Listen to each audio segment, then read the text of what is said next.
तब वो बार्गेन पे कोई नया स्टॉक खरीद सकता है। अगर पैसा ही नहीं है, थोड़ा सा पैसा है, तो वो एकदम से भागता है किसी भी स्टॉक को पकड़ने के लिए। तो ये एक चीज़ मैंने पहले दिन सिखाई, बहुत डिटेल में सिखाई, आज भी उस पर सबसे ज़्यादा व्यूज़ आते हैं। उसके बाद में मैंने सिखाना चालू किया कि जैसे एक एग्जांपल, मैंने कई सारे एक्सेल के टेम्पलेट्स भी बांटे हैं जिसमें कि आप कैप्चर करते हो कि कौन से स्टॉक ज़्यादा भागते हैं, कौन से कम भागते हैं, एक वन साइडेड मूव कितना बड़ा हो सकता है किसी स्टॉक में, वो सब कैप्चर करने के टेम्पलेट्स भी मैंने दिए हुए हैं। वो मैंने टेलीग्राम में डाले हुए, उसका भी लिंक आप डाल दीजिएगा, तो वो टेम्पलेट सारे वहाँ से मिल जाएंगे।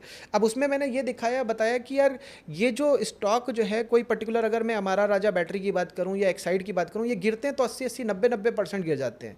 अब गिरते हैं 90%, तो वो मतलब अब यहाँ से पॉइंट ये खड़ा होता है कि हम लोग क्या सोचते हैं एज अ ट्रेडर, अच्छा गिरा है 2 दिन होल्ड कर लेते हैं फिर बढ़ जाएगा। और आप सोचो अगर किसी स्टॉक को आपने खरीदा 100 रुपये पे और वो गिरता गिरता 10 रुपये पहुंच जाए तो क्या हो सकता है। तो वो चीज़ों को मैंने एनालाइज करवाया और दिखाया। एक्सिस बैंक को मैंने दिखाया कि गिरता है, ठीक है, अच्छी बात है, भागता है तो 300%, 700% ऐसे भागता है, मतलब 3 गुना 7 गुना इस तरीके से होता है अगर अच्छा खासा वो गिरा हुआ है। तो इस तरीके के एनालिसिस मैंने डे 2 में करवाया। ऐसे करके डे 3 में मैंने फिर पैटर्न आइडेंटिफिकेशन करवाया कि भाई कोई स्टॉक अगर टॉप पे है, मतलब ये हम लोग का एक बड़ा प्रॉब्लम है, ये भी अभी यहीं पे बताता हूँ। कैंडलस्टिक जितने लोग सीख रहे हैं उनको ऐसा लगता है कैंडलस्टिक में अगर इन्वर्टेड हैमर है तो सब स्टॉकों में इन्वर्टेड हैमर ढूंढने लग जाते हैं। ऐसा नहीं है। आपको अगर डार्क क्लाउड कवर ढूंढना है तो किसी पर्टिकुलर स्टॉक में वो देखो कि डार्क क्लाउड कवर के बाद में वो गिर रहा है कि नहीं। तो ये चीज़ मैंने दिखाई। कोल इंडिया में डार्क क्लाउड कवर के बाद में स्टॉक अच्छा खासा गिर रहा है। अजंता फार्मा एक स्टॉक है, उसमें मैंने बहुत पहले देखा था इन्वर्टेड हैमर अगर आपको दिख जाए, उसमें कभी इन्वर्टेड हैमर पे जाके शॉर्ट नहीं करना, क्योंकि वो इतना बुलिश स्टॉक है कि इन्वर्टेड हैमर उसमें काम ही नहीं करने वाला।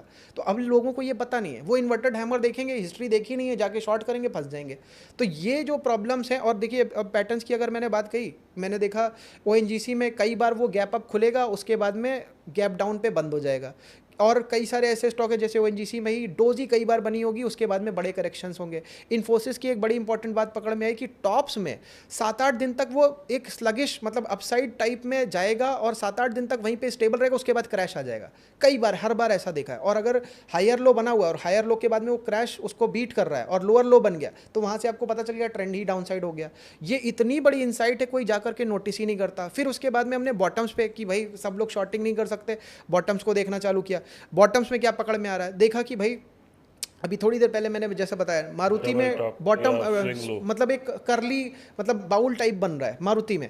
रिलायंस में वी बन रहा है, उसके बाद में भाग रहा है। इसका क्रक्स हमने ये निकाला, रिलायंस में इतने बड़े लोग अंदर घुसे हुए हैं स्टॉक में कि वी से भी डरते नहीं, मतलब एकदम एक तरफा इस तरीके से गिर रहा है और वहां पे उसको पकड़ रहे हैं। और जबकि मारुति में ऐसा यू बन रहा है तब जाकर के उसमें अप स्विंग आ रहा है। रिलायंस में भी यू मैंने देखे हैं, यू के बाद में मैंने देखा है भागता है, लेकिन यू के बाद में फिर एक और यू बनता है, मतलब यू के बाद में उसमें फिर करेक्शन आता है। इसको मैंने टेक्निकली देखा, अरे यार ये तो कप एंड हैंडल है। अब कप एंड हैंडल रिलायंस में काम कर रहा है उतना अच्छा, मारुति में नहीं काम कर रहा है। अब ये बात ही किसी को नहीं पता। सब के सब सारे कैंडलस्टिक पैटर्न जाके सब स्टॉकों में लगा रहे हैं, ये सबसे बड़ी गड़बड़ हो रही है। सब के सब लोग सारे पैटर्न्स उठा के सारे स्टॉकों में लगा रहे हैं, ये सबसे बड़ी गड़बड़ हो रही है।